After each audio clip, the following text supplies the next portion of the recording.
राजीव एक 30 साल का नौजवान लड़का, लेकिन उसे देखकर आपको कभी ऐसा महसूस नहीं होगा कि वो जवान है, क्योंकि ऑफिस की थकान और ईएमआई पर लिया गया मकान उसे हर समय टेंशन देते रहते हैं। अभी 4 साल पहले ही तो उसकी जॉब लगी थी। उसके पापा ने भी अपना सारा प्रोविडेंट फंड राजीव और उसके भाई को एक अच्छे कॉलेज से इंजीनियरिंग करवाने में लगा दिया था।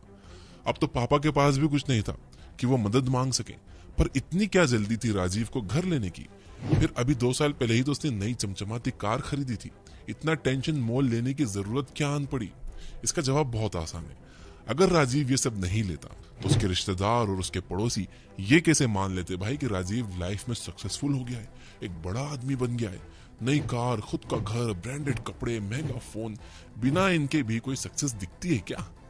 1 लाख की सैलरी में से 30,000 घर की और 12,000 कार की ईएमआई पे करने पर और अपनी जरूरतों पर खर्च करने के बाद जैसे तैसे 20,000 तो वो बचा ही लेता था। इसी दौरान राजीव के पेरेंट्स ने उसकी शादी तय कर दी। अब भाई बेटा इंजीनियर, पापा सरकारी नौकरी से रिटायर, तो शादी तो धूमधाम से ही होनी चाहिए। और फिर पिछले साल पड़ोस वाले शर्मा जी ने बिजली विभाग में क्लर्क होकर भी अपने बेटे की शादी पर 15 लाख रुपए लगाए थे। तो राजीव के पापा तो ऊंची पोस्ट पर थे, तो 20 से 25 लाख से कम की शादी कैसे कर सकते हैं?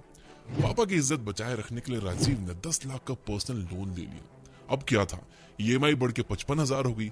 फिर शादी हुई, खर्चे बढ़े। इन्हीं खर्चों को पूरा करते करते राजीव 50 साल का हो गया। अब उसका बेटा भी इंजीनियरिंग की पढ़ाई कर रहा था ताकि एक सिक्योर जॉब मिल जाए और ये मिडिल क्लास लेगेसी आगे बढ़ती रहे। तो ये थी राजीव की कहानी। आइए देखते हैं हितेन के घर का माहौल। हितेन पढ़ने में एक एवरेज स्टूडेंट था। उसके पापा की सराफे में सोने चांदी की दुकान थी। अच्छे खासे पैसे थे घर में, लेकिन आज भी हितेन का परिवार अपने पुराने घर में ही रहता है। उसके पापा के पास वही स्विफ्ट डिजायर है जो उन्होंने 4 साल पहले ली थी। हितेन जब भी अपने पापा से बाइक या कार के लिए पैसे मांगता तो वो कहते कि ये कार तेरी ही तो है यार, जब जरूरत पड़े ले जाया कर, और कॉलेज की बस तो आती है ना, क्या जरूरत है कार की। किसी तरह हितेन ने बीबीए पास किया और पापा के साथ दुकान का काम करने लगा। एक दिन उसके दोस्त ने हाईवे पर एक प्रॉपर्टी बताई। हितेन ने अपने पापा से इसके बारे में बात की। उसके पापा को यह इन्वेस्टमेंट आइडिया अच्छा लगा और इस तरह हितेन ने अपनी लाइफ की पहली प्रॉपर्टी ले ली। इस प्रॉपर्टी को रेंट करके धीरे धीरे हितेन ने और भी प्रॉपर्टीज बना ली। लेकिन हितेन आज भी अपने परिवार के साथ उसी पुराने मकान में रहता है, बस अब उसके पास अपनी खुद की एक XUV 700 है। तो दोस्तों, सीन कुछ समझ में आया? समझ में नहीं आया तो समझ में भी आ जाएगा और सीन बदल भी जाएगा। 8 ऐसी गलतियां बताने वाला हूं जिसके कारण इंडिया का मिडिल क्लास कभी भी खुद को फाइनेंशियली फ्री नहीं कर पाता। तैयार हो तो कमेंट कर दो आई एम रेडी, क्योंकि जिंदगी बदलने वाली है दोस्त। नंबर 1, ये शादी है या बर्बादी? शादी हर किसी की जिंदगी का खास पल, 2 परिवारों का मिलन, एक नए रिश्ते की शुरुआत। भारत के लोगों के लिए शादी केवल एक ट्रेडिशन ही नहीं बल्कि एक इमोशन है। और इसीलिए गहनों से लेकर कपड़े, खाना, गार्डन, यहाँ तक कि सूटकेस जैसी चीजों का बिजनेस भी इसी पर टिका हुआ है। शायद इसीलिए इंडियन लगेज इंडस्ट्री का सबसे बड़ा मार्केट है, जिसका CAGR यानी कि कंपाउंड एनुअल ग्रोथ रेट 18% है, जो बहुत सी और इंडस्ट्रीज से कहीं ज्यादा है। और इसकी 84% सेल्स वेडिंग सीजन में होती है। इसी से आप देश में बढ़ते द बिग फैट वेडिंग का ट्रेंड समझ सकते हो।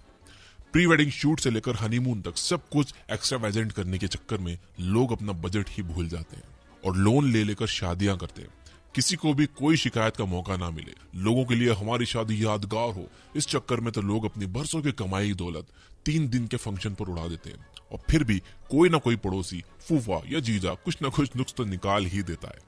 इसलिए किसी को दिखाने के चक्कर में अपने फाइनेंस के बैंड ना बजवाने में ही आपकी भलाई है।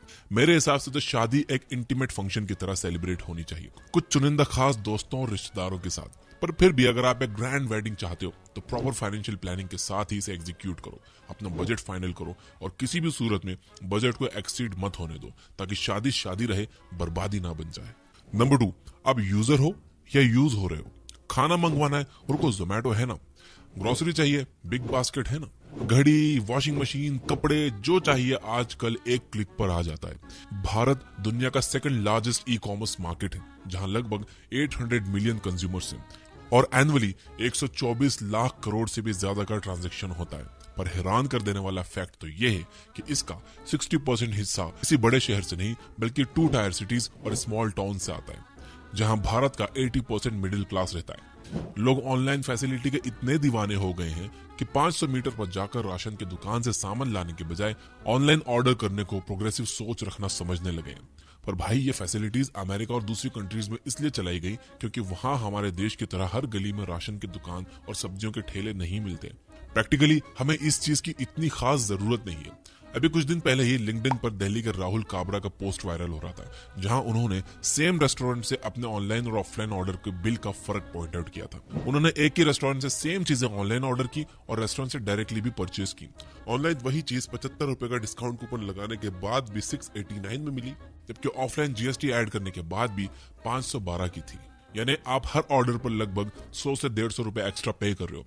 बात 150 रुपए की नहीं है, बात है घर बैठे ही सब कुछ एक क्लिक पर मंगवाने वाली इस आदत ने हमें कंपल्सिव बाइंग की तरफ ढकेल दिया है, जहां हम बिना मतलब के बस चीजें खरीदे ही जा रहे हैं। एक मिडिल क्लास इंसान कभी ये समझ ही नहीं पाता कि ये कितना बड़ा साइकोलॉजिकल ट्रैप है। प्रोग्रेसिव होने के नाम से स्टार्ट हुए इस ई कॉमर्स के जाल ने उनकी जेब पर कितना बड़ा बर्डन लाद दिया है। अगर आप किसी दिन बैठकर इन एप्स पर होने वाले मंथली एक्सपेंडिचर का हिसाब लगाओगे तो आपको समझ आएगा कि आप इन एप्स के यूजर हो या आप खुद यूज हो रहे हो। Number 3, brands, the game of status. Brand दुनिया के मार्केट का एक बहुत बड़ा मायाजाल। ब्रांड यानी वो लोगो जो 1000 रुपए की जीन्स को 4000, 6000, यहाँ तक कि 10,000 का बना देता है। जितना बड़ा ब्रांड उतना बड़ा उससे पहनने वाले का रुतबा। यही कारण है कि लोग ब्रांड्स के पीछे दीवाने हैं। ये सारा मायाजाल फिल्म इंडस्ट्री का बुना हुआ, जिससे जुड़ी सेलिब्रिटीज आपको हमेशा टॉप ब्रांड्स का स्टफ यूज करते मिलेंगे। लेकिन सच तो ये है कि उनकी लाइफस्टाइल ही ऐसी है, उन्हें इसी शो ऑफ के पैसे मिलते हैं। लेकिन अगर आप मार्क ज़करबर्ग को ले लो या बराक ओबामा या स्टीव जॉब्स या बिल गेट्स, किसी को भी कभी आपको इनके कपड़ों पर बड़ा बड़ा ब्रांड का नाम लिखा हुआ नहीं दिखेगा, जैसे कि आमतौर पर मिडिल क्लास के ब्रांडेड कपड़ों में होता है। स्टीव जॉब्स तो अपने 90% इंटरव्यूज में आपको ब्लू टर्टल नेक और जीन्स में ही दिखेंगे। ऐसा क्यों? इसका मेन रीजन है कि वो दिखावे की परवाह नहीं करते। जहां एक तरफ मिडिल क्लास पैसा आती है उसे दिखाने लग जाते हैं, वहीं जो सुपर रिच होते हैं उन्हें दिखावे की जरूरत नहीं, वो इसे फिजूल खर्ची और रिसोर्सेज का वेस्टेज मानते हैं। सबसे ज्यादा हंसी तो मुझे तब आती है जब मैं ऑनलाइन शॉपिंग एप्स में जूते और कपड़ों जैसी चीजों को भी ईएमआई पर लेने का ऑप्शन देखता हूँ। मतलब अब आपके कपड़े भी उधार के होंगे। स्टेटस सिंबल के पीछे भागते भागते हम ना जाने कैसी वर्चुअल दुनिया क्रिएट कर रहे हैं जिसमें सब एक दूसरे से ज्यादा सक्सेसफुल दिखना चाहते हैं। ऐसी दौड़ में उलझने से बेहतर है कि आप लोकल मार्केट को एक्सप्लोर करो, इंडियन ब्रांड्स बनो। कई ऐसे ब्रांड्स हैं जो आपको सस्ते में अच्छी क्वालिटी के स्टफ्स प्रोवाइड करते हैं। केवल एक टैग के कारण 3-4 हजार रुपए खर्चना मुझे तो समझ नहीं आता भाई। नंबर 4, उधार का स्टेटस। घर लेना है लोन ले लो, घर रिनोवेट करवाना है लोन ले लो, कार लेना है लोन ले लो, यहाँ तक कि आजकल तो लोग ट्रैवलिंग के लिए भी लोन ले रहे हैं। लोन तो हमारे देश में ऐसे मिलने लगा है जैसे सब्जी भाजी हो। टाइम्स ऑफ इंडिया की एक रिपोर्ट के मुताबिक हमारे देश में करीबन 67% लोग अपनी ख्वाहिशें पूरी करने के लिए पर्सनल लोन ले रहे हैं। इसमें से 74% लोग मिडिल क्लास सैलरीड बैकग्राउंड से आते हैं। ये सिनेरियो शायद आपको सुनने में एकदम नॉर्मल लगे, लेकिन इसी तरह की छोटी छोटी चीजों पर लोन लेना और 10 से 11% का इंटरेस्ट भरना धीरे धीरे आपकी जेब खाली कर रहा है। आइए एक एग्जांपल से देखते हैं। मान लो कि आपने किसी भी रीजन से 1 लाख का पर्सनल लोन लिया 2 साल के लिए, तो राइट नाउ 10.65% का जो इंटरेस्ट रेट चल रहा है उसके हिसाब से आपके लगभग 5,000 की ईएमआई बनेगी। जो आपको टोटल अमाउंट पे करना होगा वो होगा 1,20,000। अभी आपको इसमें कोई प्रॉब्लम नहीं लग रही होगी, लेकिन अब सुनो। वहीं अगर आप इस 5,000 को जिसे आप ईएमआई के तौर पर दे रहे हो उसकी एसआईपी करोगे केवल 2 ही साल के लिए, तो आपकी सेविंग हो जाएगी 1,36,000। वो भी अगर सिर्फ 12% एक्सपेक्टेड रिटर्न को मानो। यानी जिस पैसों का आपने केवल स्टेटस दिखाने के लिए वेस्ट कर दिया, उससे आप उससे ज्यादा पैसे बना लेते। इससे एक और पते की बात समझ आती है कि अगर आपको कोई सपना है, कोई बकेट लिस्ट है, तो आप 2 साल के लिए लोन लेने के बजाय 2 साल के लिए इस तरह की छोटी छोटी एसआईपी कर सकते हो। फिर इन पैसों से आप अपना वो सपना पूरा कर लो, वो भी बिना बर्डन के। नंबर 5, पढ़ाई की लड़ाई। मेरा बेटा बड़ा होकर इंजीनियर बनेगा। हर घर के चिराग का इंडियन मिडिल क्लास में कुछ इसी तरह स्वागत होता है। अपने बच्चों को डॉक्टर इंजीनियर बनाने की दौड़ में लोग इतने पागल हैं कि जमीन जायदाद बेचकर भी अच्छे स्कूल, अच्छी कोचिंग, फिर अच्छे कॉलेज में पढ़ाने से पीछे नहीं हटते। इसमें कोई बुराई नहीं है, लेकिन डॉक्टर इंजीनियर के सपने पर लाखों खर्च करने से पहले हर पेरेंट्स को यह जरूर इंश्योर कर लेना चाहिए कि यह सपना उनके बच्चों का भी है या फिर वो अपना ही सपना उस पर थोप रहे हैं। साल 2022-23 में नीट के लिए लगभग 19 लाख बच्चे अपीयर हुए थे। वहीं आईआईटी में 10 लाख और सिविल सर्विसेज यानी यूपीएससी में 11,35,000, यानी कुल मिलाकर करीब 40 लाख। इनमें से केवल 10% ही सक्सेसफुल होते हैं, पर इसका मतलब ये नहीं है कि किसी को इन एग्जाम्स के लिए ट्राई ही नहीं करना चाहिए। पर किसी भी पाथ को चूज करने से पहले आपको अपने बच्चे का इंटरेस्ट, स्किल्स और अपना मॉनेटरी स्टेटस भी देख लेना चाहिए। अगर आप डॉक्टर, इंजीनियर या IAS IPS ऑफिसर इसलिए बनना चाहते हो क्योंकि आपको सच में वो पोस्ट, वो फील्ड पसंद है तो ठीक है, लेकिन अगर आप उसे प्रोफेशनल एंगल यानी पैसे कमाने के जरिए से देखते हो तो और भी कई रास्ते हैं भाई पैसे कमाने के, जहां आप इनसे ज्यादा पैसे कमा सकते हो। यूपी में 10वीं और 12वीं पास लोगों के लिए क्लर्क लेवल की जॉब निकली थी, पर उसमें लगभग 3700 PhD होल्डर्स ने फॉर्म भरा। यानी आप सोच सकते हो कि हमारे फॉर्मल एजुकेशन की वैल्यू क्या है। आपकी स्किल्स और कामयाबी एक कागज की डिग्री की मोहताज नहीं। अगर आप कुछ सीखना चाहते हो तो बिना कॉलेज से हाई फाई डिग्री लिए खुद से बुक रीडिंग से भी सीख सकते हो, पॉडकास्ट से सीख सकते हो, लोगों से सीख सकते हो, कोर्सेज से सीख सकते हो। इसे कहते हैं सेल्फ एजुकेशन, और इसमें आपकी मदद करेगा ये बुक ऐप, जहां पर आप हजारों बुक समरीज को पढ़कर उनके वैल्यूएबल लेसन सीख सकते हो, वो भी अपनी लैंग्वेज हिंदी में। द मिंट में छपे एक आर्टिकल के अकॉर्डिंग एक एवरेज फैमिली अपने बच्चे के एजुकेशन पर लगभग 15 से 50 लाख रुपए खर्च करती है, जो कि उसकी लाइफ में सबसे बड़े खर्चों में से एक होता है। थोड़े और अच्छी सैलरी वालों को देखें तो ये खर्चा 1 करोड़ तक भी जाता है। लेकिन सवाल ये उठता है कि क्या ये खर्चा उतनी वैल्यू और स्किल प्रोवाइड करता है? शायद नहीं। इसलिए सभी स्टूडेंट्स और पेरेंट्स से मेरी यही रिक्वेस्ट है कि शर्मा जी के बेटे को देखकर अपने बेटे का फ्यूचर मत डिसाइड करो, आप वो करो जो सच में उसके लिए अच्छा है। नंबर 6, कार या बेकार। मकान, शादी और एजुकेशन के बाद सबसे बड़ी लाइबिलिटी जिसकी बेड़ियों में मिडिल क्लास खुद को बिना वजह जकड़ लेता है वो है कार। लास्ट ईयर गाड़ियों की सेल में 8.2% का इजाफा हुआ और रिकॉर्ड 4 मिलियन यानी कि 40 लाख गाड़ियां बिकी। बढ़ते पेट्रोल के दाम और बढ़ती कार सेल इस बात की ओर साफ इशारा करती है कि कैसे मिडिल क्लास बिना कैलकुलेशन के फाइनेंशियल डिसीजन ले लेते हैं और खुद को गरीबी की ओर धकेलते रहते हैं। मैं आपको ये नहीं बताने वाला कि कैसे कार आपको कैब रेंट करने से महंगी पड़ सकती है, क्योंकि वो कैलकुलेशन तो आपको बड़ी आसानी से इंटरनेट पर मिल जाएगा। लेकिन हम डिस्कस करेंगे कि कब कार लेने में समझदारी है और कब नहीं। सबसे पहला पॉइंट कि आपका डेली एवरेज ट्रेवल कितना है। अगर वो 30 किलोमीटर से कम है तो डेफिनेटली आपके लिए कैब ही बेस्ट रहेगी और काफी सस्ती भी पड़ेगी। वहीं अगर आपकी एवरेज ट्रेवल इससे ज्यादा है तो आपका कार लेना तो बनता है, लेकिन कौन सी? वही जिसे आप अफोर्ड कर सको। आप कार को केवल उसके एक्चुअल ऑन रोड प्राइस को देखकर मत लो, उसका एनुअल मेंटेनेंस कॉस्ट, इंश्योरेंस, ये सब कंसीडर करो। साथ ही ये भी इंश्योर करो कि आपके पास पार्किंग स्पेस कितनी है। अगर आपको और बजट फ्रेंडली होना है तो यूज्ड कार के ऑप्शंस भी चेक कर सकते हो। फाइनली, चाहे आप कार कैश में लो या फाइनेंस करवाओ, अगर आप कंफर्टेबली EMI के बर्डन को झेल सकते हो तो कार लेना बढ़िया आइडिया है। लेकिन अगर आप खुद को किसी फाइनेंशियल बर्डन में डालकर कार ले रहे हो तो डेफिनेटली ये कार बेकार है।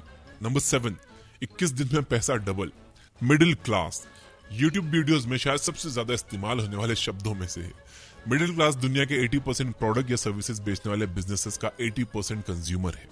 चाहे टूथपेस्ट हो या कार या घर बैठे पैसा कमाने वालों की स्कीम्स, सभी लोग इन्हीं पर टारगेट करते हैं। क्यों? क्योंकि हम इंस्टेंट ग्रेटिफिकेशन में विश्वास करते हैं। हमें हर चीज बस जल्दी से जल्दी चाहिए।